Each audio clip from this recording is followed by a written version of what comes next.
નમસ્કાર દર્શક મિત્રો, BTN ન્યૂઝમાં આપ સર્વેનું સ્વાગત છે। હું છું પાર્થિવ જોશી અને સૌથી પહેલા જોઈશું આજના મુખ્ય સમાચાર।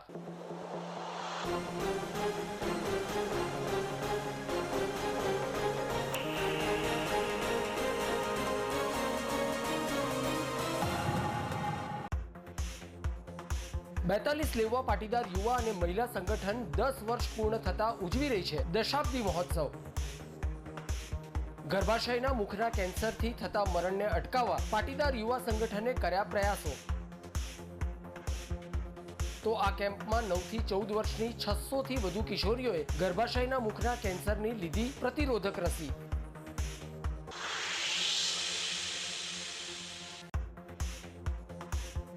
શ્રી હરિઓમ ગૌશાળા અને ગૌ હોસ્પિટલ અનાવાડાના લાભાર્થે યોજાયો ભવ્ય લોક ડાયરો। લોક ડાયરામાં ગૌ ભક્તોએ નોટોના વરસાદ વરસાવી બીમાર ગાયોને આવ્યા વારે।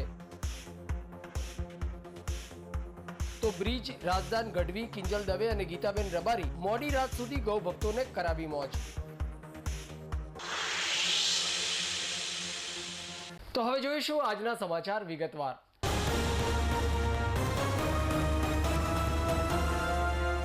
બેતાલીસ લેવા પાટીદાર યુવા મંડળ પાટણ અને 42 લેવા પાટીદાર મહિલા સંગઠનના 10 વર્ષ પૂર્ણ થતા દશાબ્દી મહોત્સવ 2024 ઉજવી રહી છે।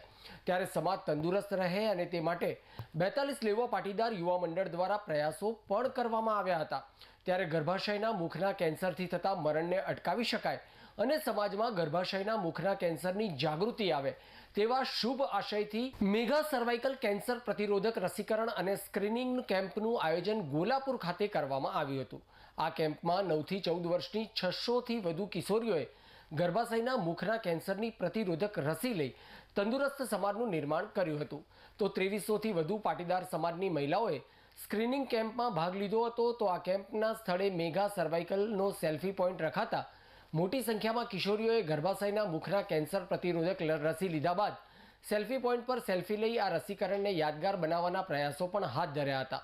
તો ગર્ભાશયના મુખના સ્ક્રીનિંગ અને નિદાન કેમ્પમાં આવેલી એક મહિલાએ જણાવ્યું હતું કે સમાજની મહિલાઓ અને બાળકીઓનું ભવિષ્ય સુરક્ષિત રહે અને તેઓ રાષ્ટ્ર ઉપયોગી થાય તે માટે સમાજે ચિંતા કરી છે। તેને સરાહનીય લેખાવી મેગા સર્વાઇકલ કેમ્પ થકી ગર્ભાશયના મુખના કેન્સરથી થતા મરણને અટકાવી શકાય અને લોકોમાં જાગૃતિ લાવી શકાય તે માટે 42 લેવા પાટીદાર યુવા મંડળ દ્વારા મેગા સર્વાઇકલ કેમ્પનું જે આયોજન કર્યું છે તે બદલ પાટીદાર યુવા મંડળનો આભાર વ્યક્ત કર્યો હતો। તો 9 થી 14 વર્ષની કિશોરીઓએ ગર્ભાશયના મુખના કેન્સર પ્રતિરોધક રસી લીધા બાદ અન્ય કિશોરીઓને પણ આ રસી લઈ સમાજને સુરક્ષિત બનાવવા અનુરોધ કર્યો હતો। તો 42 લેવા પાટીદાર યુવા મંડળ પાટણના ઉપપ્રમુખ હાર્દિક પટેલે જણાવ્યું હતું કે મેગા સર્વાઇકલ રસીકરણ અને નિદાન અને સ્ક્રીનિંગ કેમ્પમાં પાટીદાર સમાજની મહિલાઓએ આ કેમ્પમાં મોટી સંખ્યામાં લાભ લઈને સમાજને સુરક્ષિત અને તંદુરસ્ત બનાવવાનો પ્રયાસ કર્યો હોવાનું જણાવી ધારપુર મેડિકલ કોલેજ અને જિલ્લા આરોગ્ય અધિકારી અને ડોક્ટરોનો સંપૂર્ણ સહયોગ પ્રાપ્ત થયો હોવાનું જણાવી આ સર્વાઇકલ કેમ્પ રાખવાનું મુખ્ય આશય સમાજમાંથી મહદઅંશે ગર્ભાશયના કેન્સરની નાબૂદી થાય અને તેની શુભ શરૂઆત થાય અને અન્ય સમાજ પણ આનાથી પ્રેરણા લે તે માટે આજરોજ મેગા સર્વાઇકલ કેમ્પનું આયોજન કરવામાં આવ્યું હોવાનું હાર્દિક પટેલે જણાવ્યું હતું। 42 લેવા પાટીદાર યુવા સંગઠન અને 42 લેવા પાટીદાર મહિલા સંગઠન દ્વારા મેગા સર્વાઇકલ કેન્સરની રસીનું વિસ્તરણ તથા ગર્ભાશયના મુખના કેન્સરનું નિદાનનો ચેકઅપ કેમ્પ આજે રાખવામાં આવેલો હતો। સમાજની 2300 થી વધુ બહેનો ગર્ભાશયના મુખના કેન્સરમાં જોડાવી અને 600 થી વધુ 9 થી 14 વર્ષની દીકરીઓ વેક્સિનમાં જોડાવી। અમારો અભિગમ એવો છે કે મહદઅંશે ગર્ભાશયના કેન્સરોની નાબૂદી થાય અને એની શુભ શરૂઆત થાય, બીજો સમાજ આમાંથી પ્રેરણા લે એવો આજે અમે મેગા કેમ્પ કર્યો છે અને એમાં ખૂબ ડૉક્ટરોનો, ધારપુર મેડિકલ કોલેજનો, CDHO સાહેબનો સંપૂર્ણ સહયોગ પ્રાપ્ત થયો છે। 9 થી 14 વર્ષના દીકરીઓને જે સર્વાઇકલ રસી આપી છે તે અમારા સુરક્ષિત ભવિષ્ય માટે ખૂબ ઉપયોગી છે, જે સમાજે ખૂબ સારું કામ કર્યું છે। આજે અમારા 42 લેવા પાટીદાર યુવા સમાજે અમને ગર્ભાશયના કેન્સરની રસી આપી છે, એમાં અમને ખૂબ જ મજા આવીને તમે પણ લો। 42 યુવા સંગઠન તરફથી જે મૃત્યુદર વધે છે ગર્ભાશયના કેન્સરના કારણે, એના કારણે સમાજે એક બાળકનું ચિંતા ચિંતા કરી છે અને 9 થી 14 વર્ષની બાળકીઓને ગર્ભાશયના મુખના કેન્સરની રસી આપી છે. 6 મહિના પછી બીજો ડોઝ પણ આપવાનો છે અને મહિલાઓ છે એમને ગર્ભાશયનો સ્ક્રીનિંગ ટેસ્ટ કરવાનો છે ગર્ભાશયના મુખના કેન્સરનું, અને એ સમાજ એટલું સરાહનીય અને ઉમદા કાર્ય કરી શકે જેથી સમાજની મહિલાઓ અને બાળકીઓનું ભવિષ્ય સુરક્ષિત રહે અને આબાદ બને, સમાજને ઉપયોગી થાય, રાષ્ટ્રને ઉપયોગી થાય. એ સમાજે ચિંતા કરી છે અને હવે પણ ભવિષ્યમાં આ સેવા કામ કરવા માટે સમર્થ છે.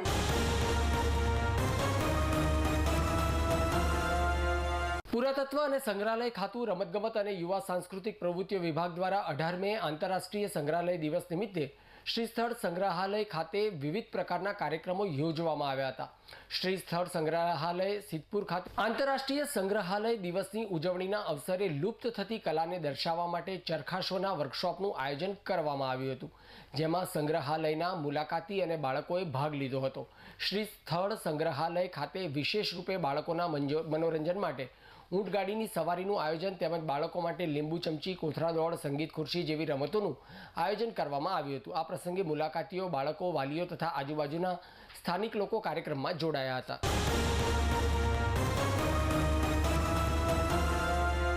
રાજ્યમાં સરકારી અને ગ્રાન્ટેડ મદ્રેસાનો સર્વે કરવા માટે તમામ જિલ્લા શિક્ષણ અધિકારીઓને સૂચના અપાતા પાટણ જિલ્લામાં નોંધાયેલ 125 મદ્રેસાનો શનિવારે શિક્ષણ વિભાગની ટીમ દ્વારા સર્વે શરૂ કરાયો હતો, જેમાં પ્રથમ દિવસે 40 જેટલી મદ્રેસાનો સર્વે કરાયો હતો, જેમાં તપાસ દરમિયાન કંઈ શંકાસ્પદ જણાવી આવ્યું ન હતું.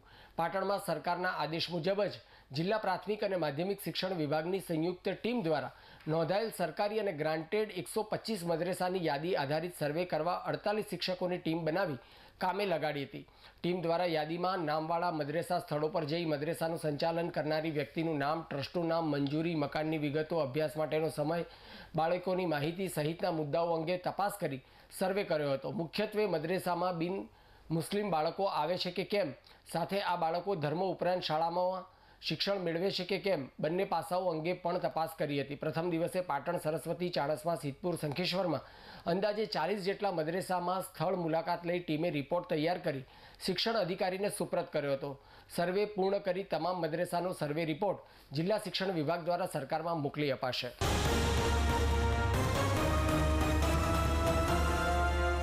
પાટણના રિજનલ સાયન્સ સેન્ટર ખાતે આજે 18 મે 2024ના રોજ આંતરરાષ્ટ્રીય મ્યુઝિયમ દિવસ નિમિત્તે વિવિધ કાર્યક્રમો યોજાયા હતા, જેમાં 200થી વધુ સહભાગીઓએ મ્યુઝિયમનું મહત્વ પર લોકચર્ચા, ભારતના સંગ્રહાલયો વિશે સાયન્ટિફિક શો તથા શિક્ષણ અને સંશોધન માટે સંગ્રહાલયો વિષય પર ક્વિઝનું આયોજન કરવામાં આવ્યું હતું. નિષ્ણાત ગાઈડ દ્વારા સહભાગીઓને મ્યુઝિયમના પ્રાકૃતિક અને વૈજ્ઞાનિક મહત્વ, મ્યુઝિયમના પ્રકારો, તેનાથી થતા લોકોને ફાયદા, ભારતના અલગ અલગ મ્યુઝિયમો વિશે જાણકારી આપી હતી, જે જાણીને સહભાગીઓ આનંદિત થયા હતા. સાયન્સ સેક્ટરના ડૉક્ટર સુમિત શાસ્ત્રીએ જણાવ્યું હતું કે આ દિવસનો ઉદ્દેશ સંગ્રહાલયો વિશે જનજાગૃતિ વધારવાનો તથા કલાત્મક, સાંસ્કૃતિક, ઐતિહાસિક, પરંપરાગત અને આકર્ષક કલાકૃતિઓના અમૂલ્ય ભંડારના સંવર્ધન અને લોકો વચ્ચે પરસ્પર સમજણ, સહકાર અને શાંતિના વિકાસનું એક મહત્વપૂર્ણ માધ્યમ છે. સંગ્રહાલયોના જ્ઞાન અને આંતરરાષ્ટ્રીય દ્રષ્ટિ ભંડાર આપે છે અને આ વર્ષે આંતરરાષ્ટ્રીય મ્યુઝિયમ દિવસની થીમ છે શિક્ષણ અને સંશોધન માટેના સંગ્રહાલયો.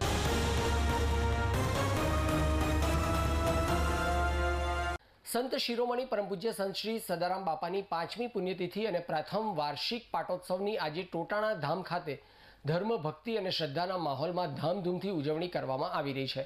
પરમ પૂજ્ય બ્રહ્મલીન સંત શ્રી સદારામ બાપુની પુણ્યતિથિના આ પાવન અવસરે સદારામ બાપાના પરમભક્ત પૂર્વ ધારાસભ્ય અને પાટણ લોકસભાની ચૂંટણી લડેલા કોંગ્રેસના ઉમેદવાર શ્રી ચંદનજી ઠાકોરે આજે સવારે ટોટાણા ધામ ખાતે જઈ શોભાયાત્રામાં હાજરી આપી તેમજ બાપાના દર્શન વંદનનો લાભ લઈ આ પ્રસંગે આજે રવિવારે રાત્રે ભવ્ય સંતવાણી લોક ડાયરાનું આયોજન કરવામાં આવ્યું છે. પૂજ્ય સદારામ બાપાની 5મી પુણ્યતિથિના અવસર નિમિત્તે મોટી સંખ્યામાં સમગ્ર પંથકમાંથી લોકો દર્શનાર્થે ઉમંગભેર ઉમટ્યા છે. 5મી વાર્ષિક પુણ્યતિથિ અને પ્રથમ પાટોત્સવ નિમિત્તે સદારામ બાપાની મૂર્તિને સુંદર સુશોભન કરવામાં આવ્યું છે તેમજ મંદિરને ફૂલોની આંગીથી સુંદર શણગારવામાં આવ્યું છે. મંદિર સંકુલમાં એક કુંડી હવનનું પણ આયોજન કરવામાં આવે છે, જેને મોટી સંખ્યામાં ભાવિક ભક્તો દર્શનનો લાભ લઈ ધન્ય બની રહ્યા છે.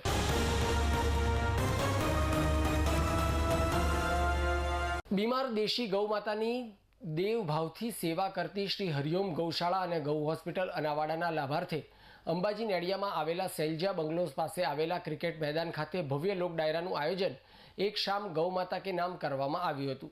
આ લોક ડાયરામાં બ્રિજ રાજદાન ગઢવી, કિંજલ દવે અને ગીતાબેન રબારી દ્વારા પાટણના શહેરીજનોનું મન મોહી લીધું હતું અને મોડી રાત સુધી જુદા જુદા લોકગીત દ્વારા લોકોને મંત્રમુગ્ધ કરી દીધા હતા.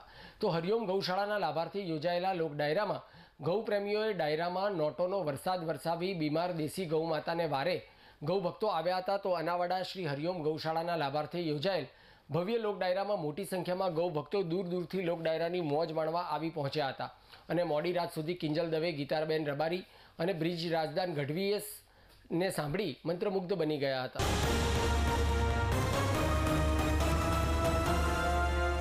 સમાચાર પૂર્ણ કરતા પહેલા આજના મુખ્ય સમાચાર પર ફરી એક નજર.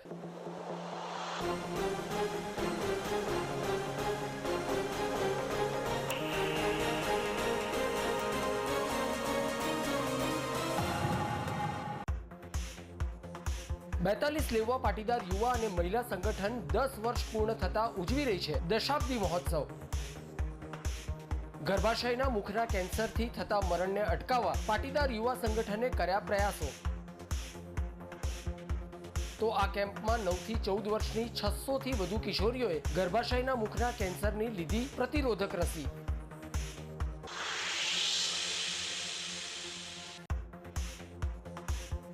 શ્રી હરિઓમ ગૌશાળા અને ગૌ હોસ્પિટલ અનાવાડાના લાભાર્થી યોજાયો ભવ્ય લોક ડાયરો.